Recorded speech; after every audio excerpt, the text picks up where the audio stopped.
Do you feel like one of you is always rushing in your marriage? I'm Danny. This is Daniel. Welcome back to Marriage Minutes.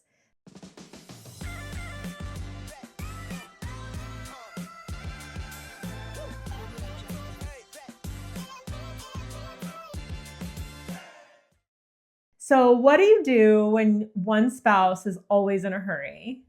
So, with everything else that we talk about, have a high level of communication. So, it starts with a conversation. Have a conversation and bring it out into the open with what it is that's going on, Yeah. and make sure that this conversation is not rushed. Yeah. So, Slow if you're in a down. hurry, slow it down.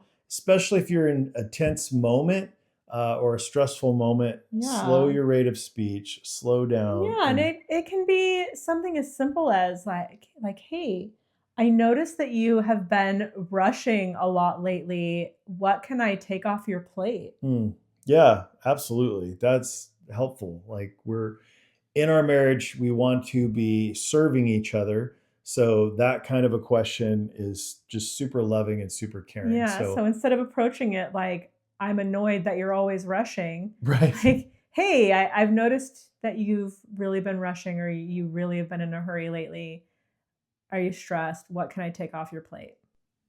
So if you're the spouse that is always in a hurry, you're going to want to build some transition periods from commitment to commitment. Yeah. If you're rushing from commitment to commitment to commitment, a lot of things can be fallen by the wayside, like your relationship with your spouse, like your Yeah. marriage and responsibilities at home. So take some time to like have some transition time in between your commitments instead of going from one thing to the next. Yeah, it's like you have to do that at work, I think. If you're working in an environment where it's one meeting after another after another after another, like that doesn't work. Then no work gets done. And so if you're finding that to be the case in your marriage too, you need buffer time in between things.